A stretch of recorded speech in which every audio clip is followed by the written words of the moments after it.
Doing front suspension arms on a 2017 S7. I'm assuming this is going to be applicable for other Audis with air suspension. This car has it. So normally what you can do with a regular spring is to get to these, you don't have to drop anything. You can kind of just wiggle them out through the spring. With the air suspension, not many people tell you this, you can get these out, those back bolts there, by loosening up the top, making sure you only have maybe 1 or 2 threads on there, and then on the bottom, undoing that bottom mount, and then you can pivot this shock out slightly, and that gives you enough room to wiggle those out. On the lower arms, the trick that I found was if you cut down an Allen key, you can fit it into the groove here, hammer that in to make a spreader. Then you can get this out. You have to assemble this on the bench. So this lower ball joint has to get locked into this. It's 100 foot-pounds on that nut. Everything else needs to be tightened down with the car and the suspension loaded, however you want to do that. With this back arm, there's a metal sleeve for that ball joint. I'll show you guys how to go about removing that if that metal sleeve from the knuckle gets stuck onto that ball joint.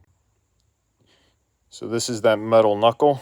You'll have to excuse the mess that we got going on. When you go to separate the ball joint from the steering knuckle, it sometimes happens that this sleeve will come out with it. There's a relatively simple solution. As long as you're not reusing this arm, this will work. If you are going to reuse this arm, which I don't recommend, they're not that expensive, you might as well just change them. There's a way to do it by heating this up.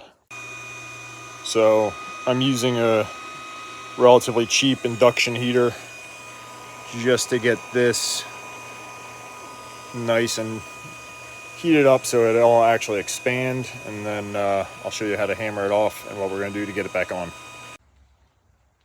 And there you go. So a little pickle fork. If you don't know how to work one of these, you probably shouldn't be doing this, but you end up just wedging it in between there. Obviously this smoking hot sleeve will still be on right between. Hammer it out, good to go. Now to get this back on, what we're going to do is actually stick this in the freezer for a couple of hours. Go out to dinner or something, we're going to clean it up all nice so that it shrinks down again, and then yeah, good to go.